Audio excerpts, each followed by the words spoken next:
네, 여러분, 아이오닉 9입니다. 현대자동차의 전기차인 아이오닉의 플래그십 모델이죠. 아이오닉에서만 플래그십이 아니라 현대차에서 플래그십이에요. 이 차량 가격이 EV9에 비하면 싸게 나왔습니다. 6천만원대, 6,700만원대에서 스타팅하는 가격으로 나왔으니까 예상했던 것에 비해서는 훨씬 싸게 나온 건 맞긴 맞아요. 네, 그래도 어쨌든 현대차에서는 가장 비싼 모델 중에 하나입니다. 지금 시승차로 준비되어 있는 모델은 아이오닉 9에서 H-트랙2, 그러니까 듀얼 모터 중에서 성능형 전기 모터가 달려져 있는 아이오닉 9이에요. 그래서 최고 출력이 428마력입니다. 최대 토크는 자막으로 달아줄게요. 네, 얼마 전에 팰리세이드를 탔었단 말이에요. 물론 하이브리드 모델이 아니라 2.5리터 모델이긴 하지만 팰리세이드에서 옵션을 야금 붙이다 보면은 이 차가 들어온단 말이에요. 가격대가 그래요. 그리고 이 차량 뭐 보조금 받고 뭐 하고 하다 보면은 팰리세이드를 구매하실 분들 중에서 이 차를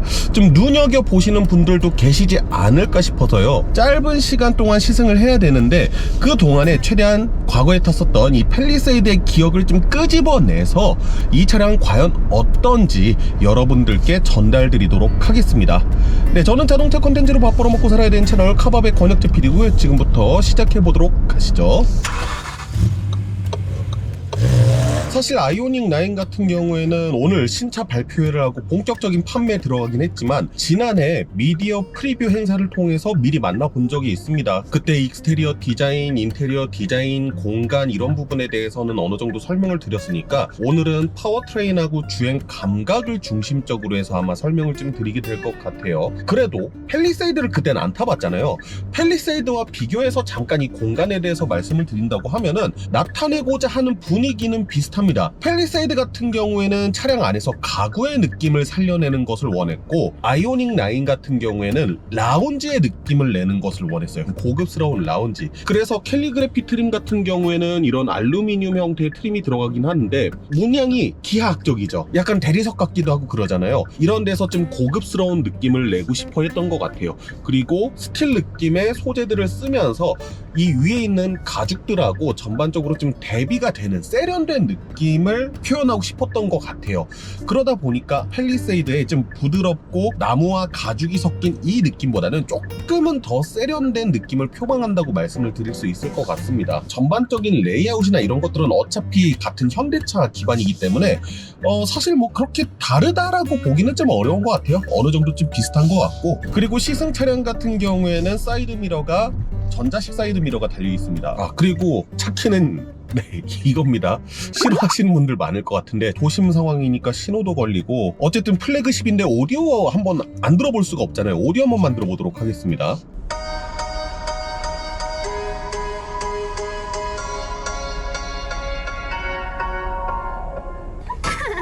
Queens on the line, see us in the hallway. 거지 기자 달라 spicy up like chili chili. 어쩌다 고작한 마음도 못 참고 멍청하게 다 던졌는지.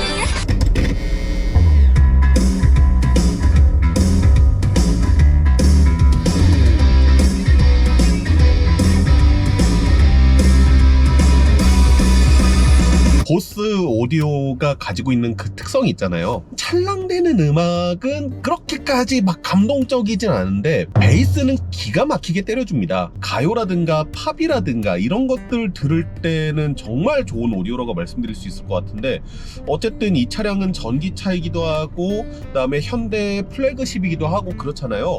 그러다 보니까 오디오에서 좀 공을 썼다는 것이 느껴집니다. 저랑 비슷한 취향 가지신 분이라고 하면 이 오디오 상당히 좋아하실 것 같습니다. 우선은 도심주행 상황이니까 뭐 파워트레인의 성능이 어떻다 이런 것보다는 회생제동과 NVH에 대한 이야기를 먼저 해보도록 할게요. 일단은 전기차잖아요. 그렇기 때문에 주행에 있어서 부드러운 회전 질감이라든가 전기모터니까 상당히 조용하단 말이에요. 이런 것들은 전기차의 특성을 그대로 가지고 있습니다. 상당히 조용한 편이고요. 방금 전처럼 이렇게 추월 가속을 했을 때에도 전기 모터의 윙 하는 소리가 시끄럽게 울린다거나 그런 소리는 들리지 않았습니다. 다만 지금 외부 소음이 이중 접합유리는 맞는데 전기차의 장점이자 단점이라고 얘기할 수밖에 없는데, 전기차는 파워트레인에서 유발되는 사운드 자체가 없다 보니까 외부의 소음이 암만 차폐를 잘해도 좀 도드라지게 들릴 수밖에 없긴 하거든요. 방음을 신경을 안 쓴 건 아니에요. 분명히 딱 닫았을 때 외부의 소음이 차폐되는 것이 분명하게 느껴지긴 하는데 아주 막 그렇게 뛰어나게 박수를 칠 정도의 차폐 능력을 가지고 있진 않다라는 것을 일단 말씀드릴 수 있을 것 같고, 지난해 캐스퍼 일렉트릭이 나오긴 했었죠. 그런데 전용 전기차 플랫폼, 그러니까 EGMP 플랫폼 기반으로 해서는 지난해 EV3 이후로 처음으로 나오는 신형 전기차 모델입니다. EV3 시승할 때 제가 되게 입이 마르도록 칭찬했었던 기술들이 있어요. 스마트 회생제동 같은 기능들, 그런 것들이 지금 아마 이 차량에도 탑재가 되어 있을 건데 그런 것들도 한번 테스트를 해보도록 하겠습니다. 지금 회생제동을 레벨 2에다가 준 상태거든요. 가속 페달에서 발을 뗐다 쓸 때 한 이 정도로 감속, 지금 제 앞으로 차량이 들어왔는데 인식이 돼서 움직이는 시스템 자체가 아니죠. 그냥 레벨 2의 회생 제동에 맞는 정도의 감속을 해주는 형태의 시스템입니다. 오른쪽 패들 시프트를 세게 당겨보면 오토로 전환되는 것을 확인할 수 있죠. 지금 브레이크 페달에 발을 안 갖다 댔거든요. 그런데 앞차랑 가까워지니까 제동하는 거 보셨죠? 회생 제동 가지고 제동을 한 거예요. 앞 차량이 감속하니까 천천히 뒤따라서 감속을 하는 모습을 보여주는데요. 차간 간격을 조금 많이 벌려서 감속을 해주네요. 차간 거리 단계를 높이 설정할수록 앞차와의 간격이 더 멀리 유지됩니다. 전 1단계로 할게요. 1단계가 제일 가까운 거거든요. 내비게이션 정도에 따라서 회생제동의 강도가 자동으로 또 조절이 된다고도 해요. 이거는 정확하게는 어떤 개념인지까지는 모르겠어요. 뭐 예를 들어서 급커브길에서는 속도를 많이 줄여준다든가 이런 식으로 작동하지 않을까 추측은 되는데, 이것도 주행하면서 한번 살펴보도록 할게요. 차간거리 1단계로 설정을 하니까 지금 이 정도로 앞 차량에 붙어도 감속은 안 해주고 있습니다. 스마트 회생제동을 레벨 1단계로 하면은 진짜 웬만해서는 브레이크에 발이 갈 일이 없습니다. 그야말로 원페달 드라이브의 정석적인 방식이라고 저는 생각이 들거든요. 저는 이 스마트 회생제동이 운전의 질을 진짜 많이 높여준다고 생각을 하거든요. 오죽하면은 저는 EV6 줄까 EV3 줄까 하면은 저는 EV3 탈 것 같아요. 이 스마트 회생제동 때문에. EV9이 지금 여러 가지로 어려운 상황이에요. 가격도 그렇고 이런 기술적인 부분까지 차이가 나버리니까 여러 가지로 우려가 많이 됩니다. 이 차의 공차 중량 알려줘. 공차 중량은 차량의 모든 장비와 탑승자를 포함한 무게를 말합니다. 운전형의 경우 정확한 공차 중량을 찾으려면 차량 매뉴얼이나 제조사 공식 웹사이트에서 확인하는 것이 좋습니다. 자세한 내용은 차량 매뉴얼을 확인해주세요. 생성형 AI는 아직까지는 좀 부족한 것 같아요. 지금 검색해서 알려주면 좋잖아. 아니 이 차 공차 중량 알려달라니까 왜 그거를 못 알려줘. 아이오닉 9 H-트랙2 달린 듀얼 모터 사양의 공차 중량 알려줘. 아이오닉 9의 HT-RAC 투어 모델 듀얼 모터 사양의 공차 중량은 약 1930kg입니다. 1930kg라고? 그것밖에 안 될 리가 없는데? 아이오닉 9의 HT-RAC 투어 모델 듀얼 모터 사양의 공차 중량은 약 2200kg입니다. 이전에 제공된 정보에 오류가 있었던 점 사과드립니다. 믿을 수가 없어요. 고속도로에서 지금과 같이 크루징을 할 때 앞 차량이 없다거나 앞 차량과의 간격이 아주 먼 상황 같은 경우에는 가속 페달에서 발을 놓아도 그냥 쭉 탄력 주행을 합니다. 사실 고속도로 주행 상황에서 회생제동이 그냥 불필요하게 계속 개입하면은 운전하는 입장에서는 그게 조금 불편할 때가 많았거든요. 계속 쓸데없이 가속 페달을 밟아줘야 되니까, 그러니까 출력을 내줘야 되니까 그만큼 전비가 안 좋아지는 그런 상황들이 발생을 했었는데, 근데 얘는 그냥 계속 쭉 탄력 주행을 해주니까 전비는 전비대로 챙기고 선행 차량이 생기거나 그랬을 때는 제동까지 해주니까 운전의 편의성도 상당히 좋아지죠. 현대기아에서 이 도입한 스마트 회생제동은 이건 진짜 물건이에요. 자, 그러면 이제 파워트레인에 대해서 한번 말씀을 드려보겠습니다. 사실 제가 개인적으로 시승하고 싶었던 모델은 싱글모터 모델이긴 했어요. 왜냐면 아무래도 그게 가장 많은 분들이 선택하시는 모델일 거니까. 듀얼모터를 선택하시는 분들은 대부분 이 전기차가 가지고 있는 출력에 대한 부분, 폭발적인 출력, 이런 것들을 많이들 선호하시고 그런 거를 원하시고 선택을 하실 겁니다. 잠깐 드라이브 모드를 스포츠로 바꿔본 상태에서 아주 잠깐만 꾹 밟아 보겠습니다. 가속 페달 꾹, 가속 페달 꾹. 드라이브 모드를 다시 노멀로 두도록 하겠습니다. 우선 스포츠 모드에다가 두고 주행을 했을 때와 그리고 지금처럼 일반적인 주행 모드로 주행을 했을 때 차이점은 확실히 명확하긴 합니다. 아무래도 스포츠 모드로 뒀을 때 이 파워트레인의 즉각적인 반응 이런 것들이 조금 더 빠르기도 합니다. 그런데 제가 느꼈을 때 이 듀얼 모터의 출력은 물론 부족하진 않습니다. 그리고 가속 페달을 꾹 하고 밟았을 때 상체가 쫙 뒤로 밀려 나가는 것도 있기는 한데 생각만큼 아주 폭발적이진 않아요. 이 차량의 공차 중량이 좀 많이 무거운 편이잖아요. 그 테슬라 뭐 모델 S 플랫이나 이런 거를 탔을 때 그 진짜 깜짝 놀랄 정도의 전율 이런 것까지 전달이 되진 않습니다. 그런데 이 정도면은 이 무게대 SUV를 충분히 끌고 나가줄 수 있을 정도의 제법 강력한 출력이라고 말씀드릴 수 있습니다. 이럴 때 감속이 되는군요. 지금 제가 브레이크 페달에 발을 안 댔는데도 나들목 구간이 되니까 차량이 알아서 생제동을 통해서 감속을 해줬습니다. 그리고 에코 모드도 있어요. 기본적으로 출력을 어느 정도 제한을 두는 느낌이 강하고요. 후륜 모터 쪽에서 쭉 개입을 해주는 모습을 보여줍니다. 어쨌든 고속 크루징이 되면은 전륜 모터보다는 후륜 모터가 그냥 지속적으로 쭉 개입하는 모습을 보여주거든요. 다 부드럽습니다. 전기차기 때문에 어떻게 보면 되게 당연한 거라고 말씀드릴 수도 있긴 한데 어쨌든 플래그십 SUV이기 때문에 전반적인 세팅 자체가 다 부드러운 느낌이에요. 파워트레인 역시 마찬가지입니다. 사실 400마력대가 넘는 출력을 가지고 있으면은 이 정도 무게라고 해도 분명히 초반에 그냥 목이 쫙 하고 뒤쪽으로 꺾여져 나갈 수 있을 정도의 출력을 내줄 수는 있을 것 같거든요. 플래그십 모델이기 때문에 좀 억제를 한 느낌이 저는 살짝 있어요. 지금 저속이니까 제가 여기에서 가속 페달 한번 끝까지 밟아볼게요. 가속 페달 꾹.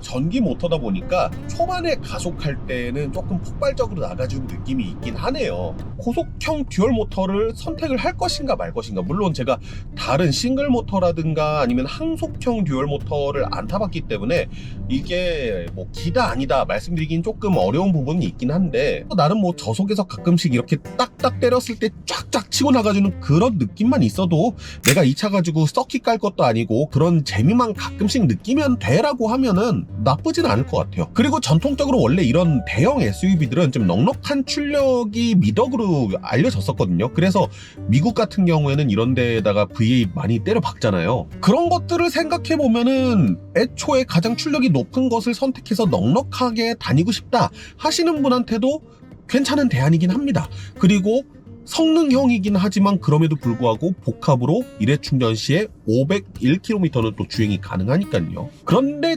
저라면 굳이 저는 이렇게까지 팍팍 튀어나가는 가속력이 사실은 필요가 없거든요.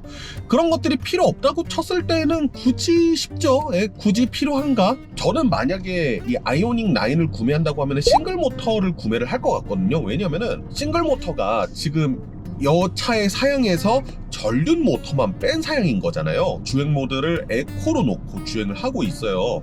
이럴 때는 이제 후륜 모터만 거의 개입을 합니다. 전륜 모터가 개입을 하는 경우가 상당히 좀 적은 편인데 지금 여기가 언덕길인데 답답하다거나 그러지 않아요. 출력이 크게 부족한 게 느껴지지가 않습니다.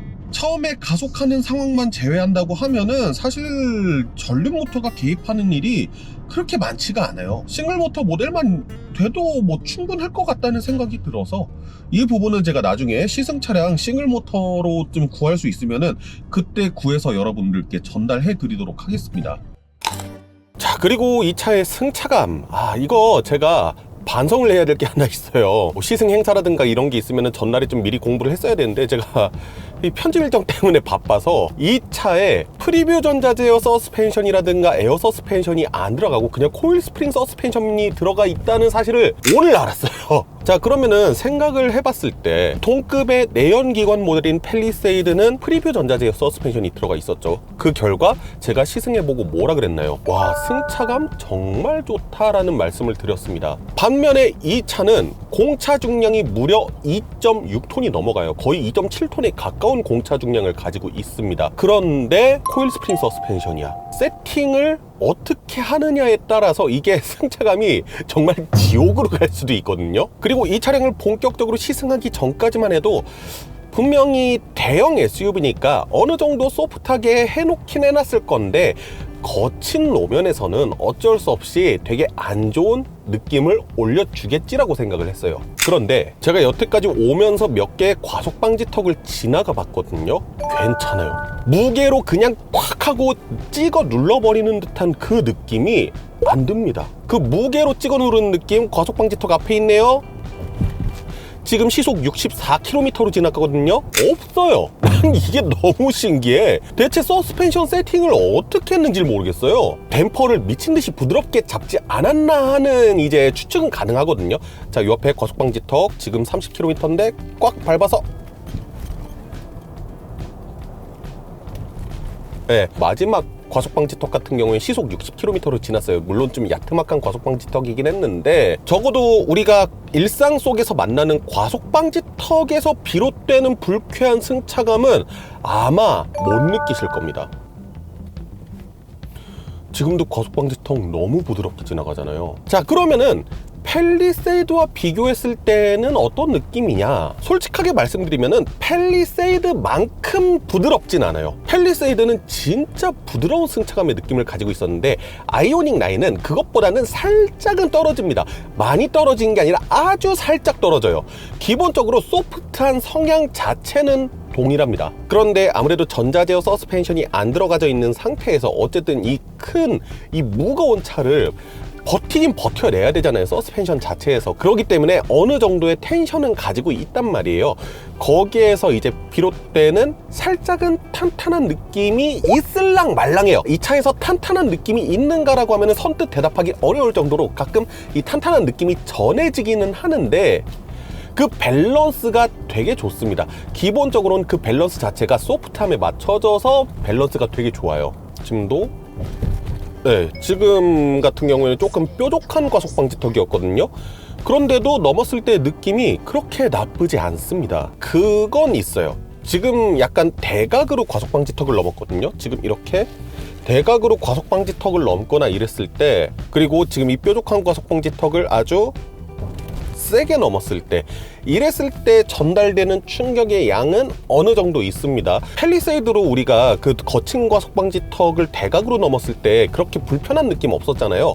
근데 그것까지 완벽하게 커버가 되진 않았어요. 그리고 전륜에서는 조금 비교적 덜하긴 한데 후륜 서스펜션 쪽에서 약간의 잔진동이 조금 올라오는 느낌이 있거든요. 이유는 모르겠어요. 근데 후륜 쪽 서스펜션에서 노면에 그 자잘자잘한 진동을 조금씩 읽는 듯한 느낌이 없지 않아 있습니다. 이거는 팰리세이드에 비해서는 조금은 떨어지는 부분이라고 말씀드릴 수 있을 것 같아요. 그런데 그러한 점들을 빼놓고 봤을 때 전반적인 승차감은 저는 매우 좋다. 타이어의 영향도 없지 않아 있을 거라고 생각을 합니다. 이 차량 타이어 사이즈가 285, 45에 21인치예요. 21인치짜리 휠을 끼고 있는데 타이어의 평평비가 생각보다 되게 두껍습니다. 이것보다 조금 더 아래급의 휠을 넣는다 해서 평평비가 더 두꺼운 타이어를 끼고 있는다 라고 하면요, 승차감은 아마 이것보다 더 좋아질 거예요. 승차감을 좋게 하는 데 있어서 제가 봤을 때 이 타이어의 영향을 결코 무시할 수가 없거든요. 나들목을 나가야 되는데 제가 속도를 조금만 높여볼게요. 한 어느 정도까지 얘가 버틸 수 있을란가.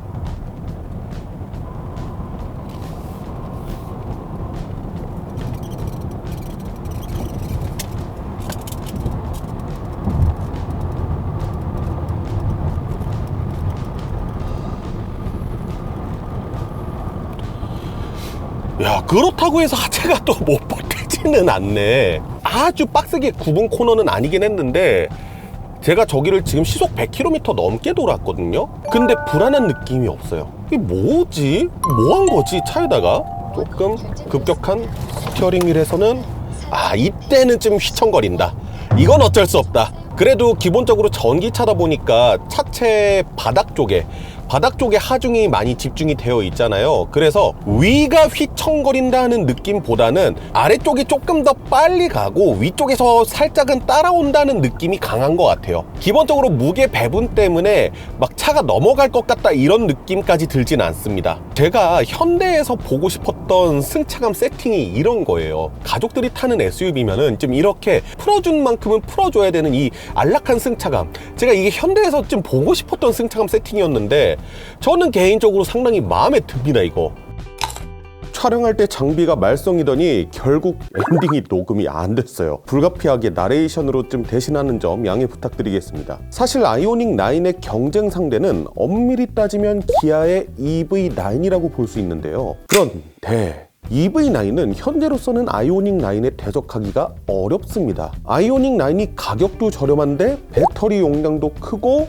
주행거리도 더 길고 더 최신의 장비들을 적용했잖아요. 사실상 팀킬인데 너무 치명적이었다. 오히려 내연기관 모델인 팰리세이드와 비교할 수 있을 정도로 이 가격에 대한 문턱이 낮아진 것이 특징인데, 팰리세이드를 높은 사양으로 구매하시려던 분들이 분명 이거 고민하실 것 같거든요. 팰리세이드도 시승행사에서 아주 조금, 아이오닉 9도 시승행사에서 아주 조금 타본 것이 잠깐이지만 각자의 장단이 되게 명확합니다. 팰리세이드는 승차감이 조금 더 좋고, 그리고 뭐 실제로 활용하는 것까지는 조금 모르겠는데 9인승 모델까지 두면서 여러 가지 혜택을 얻을 수 있다는 특징이 있죠. 아이오닉 9은 전기차 특유의 출력과 토크, 그 다음에 나름의 경제성도 누릴 수 있습니다. 어느 것이 더 좋다고 말씀드리기 어려울 정도로 두 모델의 상품성이 다 나쁘지 않은데, 개인적으로 고르라고 하면은 아무래도 전기차인 아이오닉 9이 조금 더 끌리긴 합니다.